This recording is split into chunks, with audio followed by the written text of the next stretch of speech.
A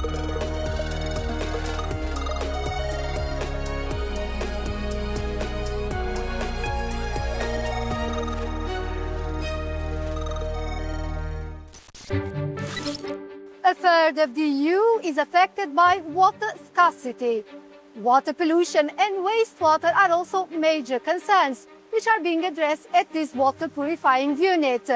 Climate change and high demand of water for economic use require investment and better implementation of legislation. To try and address all the above, the European Commission has released a new water resilience strategy. Let's find out more on EU Decoded.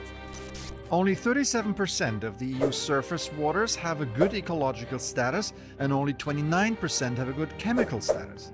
The continent is the fastest warming region in the world due to climate change, which has increased the number of water-related natural disasters. Currently, 30% of the EU suffers from water scarcity due to prolonged droughts. Meanwhile, devastating floods cost €325 billion in damage between 1980 and 2023. The European Water Resilience Strategy aims to reduce water pollution, prevent waste, and make water accessible to all. With this strategy, the European Commission promises to help member states better implement the 2000 Water Framework Directive and 3 related laws.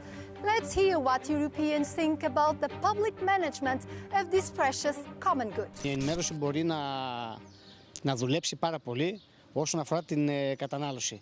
Κάθε χρονιά σωνόμαστε, μπορούμε να πούμε, από 1-2 βροχές το καλοκαίρι. Άμα δεν υπάρχουν αυτές, θα αντιμετωπίσουμε σίγουρα πρόβλημα και υπάρχει μεγάλη πιθανότητα να καεί ένα μεγάλο ποσοστό της καλλιέργειάς μας. Eu espero que os meus netos ainda tenham suficiente água potável e água doce para conseguir viver. Portanto, acho que tem a ver com o nível da poluição e mais, se calhar, gerir a poluição que existe na água e falar também com as pessoas que tratam da água, com essas empresas. Euronews reporter Amandine S. will help us decode this issue. One of the main topics that the European Commission wants to address is water pollution, particularly with chemicals called PFAS or forever pollutants.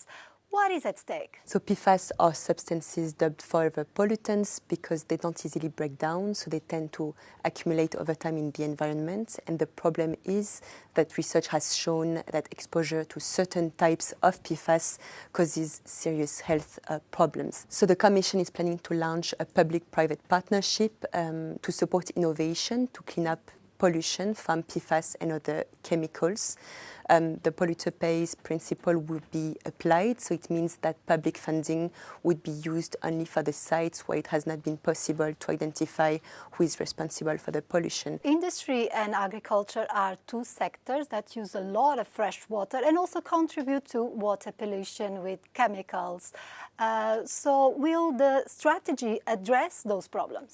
So when it comes to water quantity, the Commission is calling member states to improve water efficiency by at least 10% by 2030.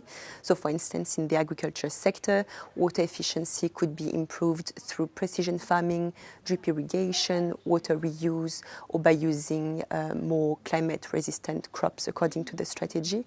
And when it comes to the industry, the Commission is, for instance, looking at the water consumption of data centers, and it's also planning to launch another public-private partnership to develop innovative methods for dry cooling. NGOs and Europe's Green Party say that this strategy is far from giving concrete answers to the problems. What are they suggesting to be done? So it's important to keep in mind that the Greens and some NGOs have criticized this strategy for lacking clear legal requirements since it is non-binding and for not providing dedicated funding. So that's one point. Second, they are stressing that it fails to tackle pollution at source. So they are calling for strict management of fertilizers and chemicals. According to the European Commission, around €55 billion is spent on water investments across Europe, but there's an annual gap of €23 billion to solve the problems. To address this gap, the EU's executive will allocate a larger share of the cohesion funds, which are intended for less wealthy regions, to water management. In addition, the European Investment Bank will launch a new program. 15 billion euros will be available over the period between 2025 and 2027, and it aims to attract a further 25 billion euros from commercial investors.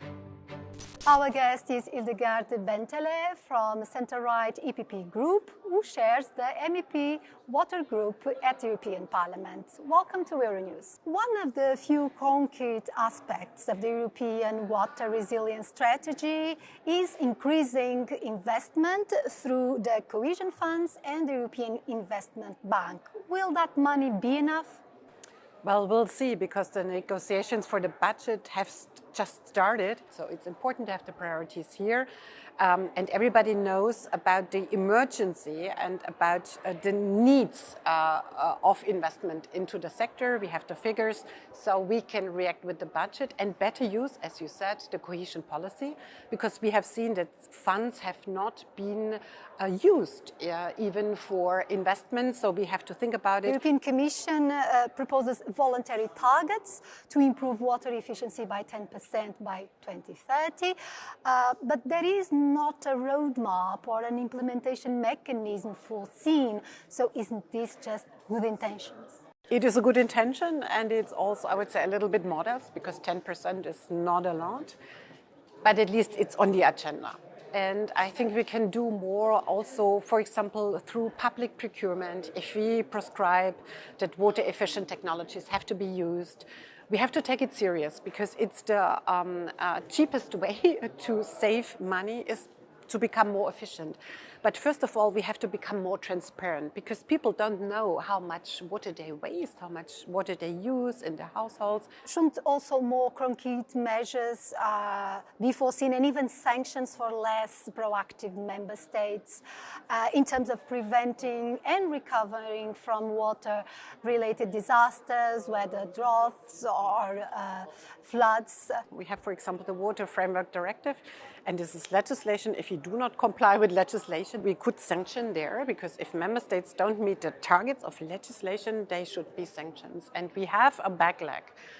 We haven't seen a lot of progress in the last 20 years, so we have to become faster. And I would also see that the Commission is getting more rigid on that in the coming years, also with the strategy. The European Commission is focusing on improving infrastructure and technological innovation, but environmentalists say that we need to protect nature more.